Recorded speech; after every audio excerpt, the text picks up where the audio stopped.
लगातार 7 दिनों से बारिश बिना रुके बरस रही थी। आसमान काले बादलों से ढका हुआ था। रात भर हुई बारिश अभी भी रुकने का नाम नहीं ले रही थी। गांव की कच्ची गलियां कीचड़ से भर चुकी थी। ठंडी हवा पूरे गांव में सन्नाटा फैला रही थी। ऐसे मौसम में लोग अपने घरों से बाहर निकलने से भी डर रहे थे। जो छोटे मोटे दुकानदार थे वे भी आधा शटर खोलकर बैठे थे। मजदूरी करने वाले लोगों के चेहरे पर चिंता साफ दिखाई दे रही थी, क्योंकि बारिश जितनी लंबी चलती उतने ही दिनों तक उनकी कमाई बंद रहती। उसी गांव के किनारे एक छोटे से पुराने मकान में सोनू अपने परिवार के साथ रहता था। सोनू करीब 32 साल का मेहनती इंसान था। उसके पास कोई अपनी दुकान या जमीन नहीं थी। गांव में जहां भी काम मिलता वो वहीं चला जाता। कभी किसी ढाबे पर बर्तन धो देता, कभी किसी दुकान पर सामान उठाने का। उसके लिए कोई काम छोटा नहीं था। उसे बस इतना चाहिए था कि शाम को घर लौटते समय परिवार के लिए 2 वक्त का खाना ले जा सके। लेकिन पिछले 5 दिनों से लगातार बारिश ने उसकी पूरी जिंदगी रोक दी थी। उसकी पत्नी सीमा चूल्हे के पास बैठी थी। घर में बस थोड़ा सा आटा बचा था। दाल खत्म हो चुकी थी और सब्जी भी नहीं थी। कोने में बैठी उसकी 8 साल की बेटी गुड़िया अपनी पुरानी किताब देख रही थी। वो छोटी थी, लेकिन अपने पिता की परेशानी अच्छी तरह समझती थी। सीमा ने धीरे से पूछा, आज कहाँ जाओगे? सोनू ने गहरी सांस ली। देखता हूँ, शायद चौधरी जी के गोदाम पर काम मिल जाए।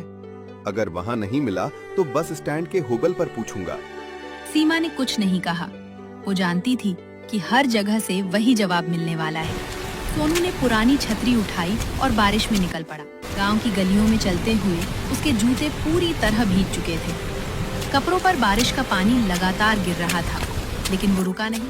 सबसे पहले वो चौधरी जी के गोदाम पहुंचा। राम राम मालिक, कोई काम हो तो बता दीजिए। चौधरी जी ने सिर हिलाया।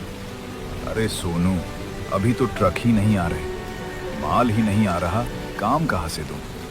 सोनू मुस्कुराने की कोशिश करते हुए आगे बढ़ गया। वो गांव के ढाबे पर गया। भैया, आज कुछ काम मिल जाएगा? ढाबे वाले ने खाली पड़ी कुर्सियों की तरफ इशारा किया। ग्राहक ही नहीं आ रहे, मैं खुद नुकसान में हूँ। सोनू ने धन्यवाद कहा और वहाँ से भी निकल गया। पूरा दिन वो एक दुकान से दूसरी दुकान भटकता रहा। किसी ने मना किया, किसी ने बाद में आने को कहा, तो किसी ने साफ कह दिया कि अभी काम की कोई जरूरत नहीं है। दोपहर तक उसकी जेब में रखे 10 रुपए भी चाय और बस किराए में खत्म हो गए। बारिश और तेज हो गई। सोनू एक पेड़ के नीचे खड़ा होकर भीगता रहा। उसकी आंखों में चिंता साफ दिखाई दे रही थी। वो मन ही मन सोच रहा था, आज भी खाली हाथ घर जाऊंगा। गुड़िया के लिए क्या ले जाऊं? शाम ढलने लगी। थका हुआ सोनू धीरे धीरे घर पहुंचा। गुड़िया दरवाजे पर उसका इंतजार कर रही थी। जैसे ही उसने पिता को देखा, दौड़कर उनके पास आई। पापा, काम मिला? सोनू ने मुस्कुराने की कोशिश की। नहीं बेटा, आज भी नहीं। गुड़िया कुछ पल चुप रही, फिर उसने पिता का हाथ पकड़कर अंदर बैठाया। सीमा ने सूखी रोटियां और नमक सामने रख दिया। तीनों बिना कुछ बोले खाना खाने लगे। कुछ देर बाद गुड़िया अचानक बोली, पापा, एक बात पूछूं? सोनू मुस्कुराया। पूछो। आप जब घर पर मैगी बनाते हो ना, तो पूरे मोहल्ले में उसकी खुशबू फैल जाती है। मुझे तो आपकी अंडा मैगी सबसे अच्छी लगती है। सोनू हंस पड़ा। अरे पगली, मैं कोई बड़ा रसोइया थोड़ी हूँ। गुड़िया मासूमियत से बोली, तो क्या हुआ?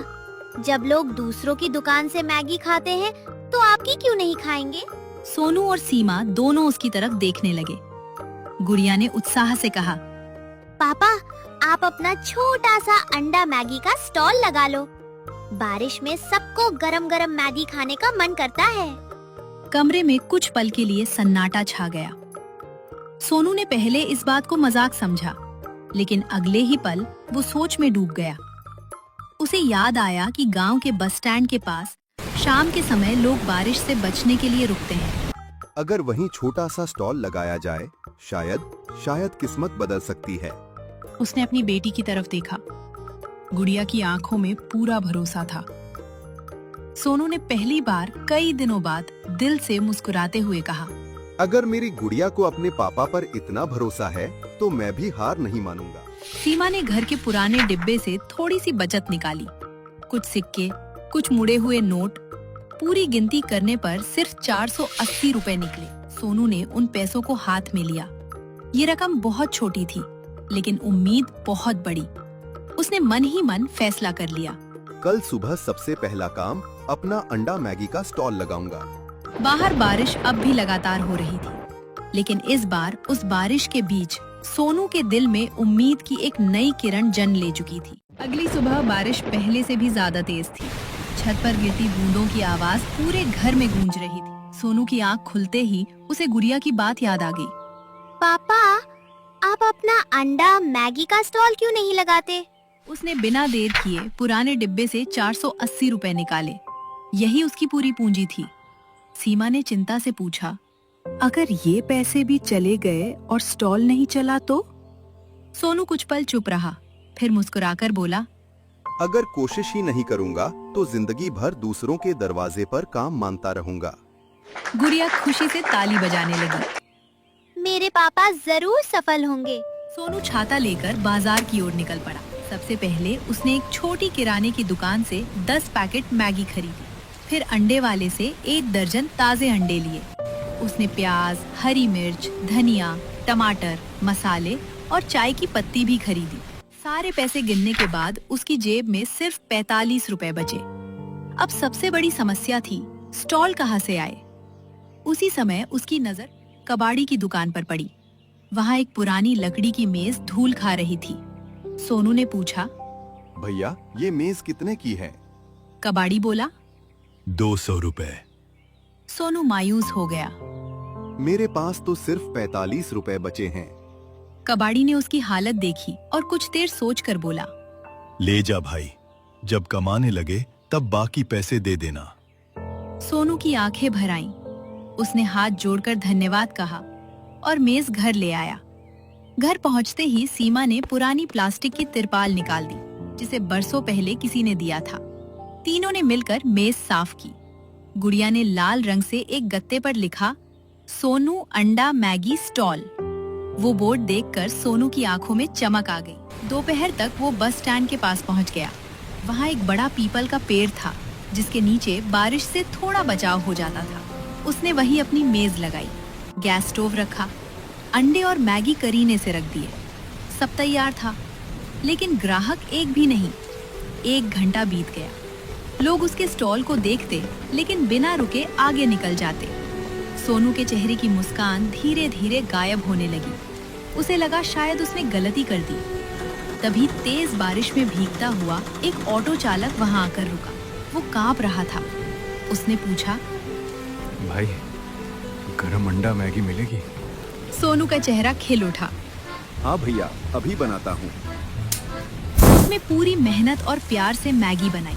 प्याज, हरी मिर्च, मसाले, ऊपर से फेंटा हुआ अंडा। पहला निवाला खाते ही आंखें बंद कर ली। वाह, ऐसी स्वादिष्ट अंडा मैगी तो मैंने शहर में भी नहीं खाई। सोनू के चेहरे पर महीनों बाद सच्ची मुस्कान आई। ऑटो चालक ने पैसे दिए और जाते जाते जोर से बोला, अरे भाई लोग, यहाँ की अंडा मैगी एक बार जरूर खाना। उसकी आवाज सुनकर 2 कॉलेज के लड़के भी स्टॉल पर आ गए। फिर एक बस कंडक्टर, फिर 2 मजदूर। देखते ही देखते शाम तक सोनू के लगभग सारे मैगी पैकेट खत्म हो गए। उसने दिन की कमाई गिनी। खर्च निकालने के बाद उसके हाथ में 760 रुपए बचे। इतने पैसे उसने कई दिनों बाद एक साथ देखे थे। उसकी आंखें खुशी से भर आईं। लेकिन उसी समय सड़क के दूसरी ओर खड़ा एक आदमी लगातार सोनू के स्टॉल को घूर रहा था। उसके चेहरे पर मुस्कान नहीं थी, बल्कि जलन साफ दिखाई दे रही थी। उसने धीरे से कहा, लगता है इस नए स्टॉल को ज्यादा दिन चलने नहीं देना चाहिए। सोनू इस खतरे से बिल्कुल अनजान था। उधर वो आदमी अंधेरे में खड़ा कुछ देर तक स्टॉल को देखता रहा और फिर बिना कुछ कहे वहाँ से चला गया। इधर सोनू अपनी दिन भर की कमाई समेटने लगा। उसने खाली मैगी के पैकेट अलग रखे, गैस बंद की, बर्तन साफ किए और बचा हुआ सामान एक बोरे में रख लिया। बारिश अब भी हल्की हल्की हो रही थी। सोनू ने अपना सामान कंधे पर रखा और घर की ओर चल पड़ा।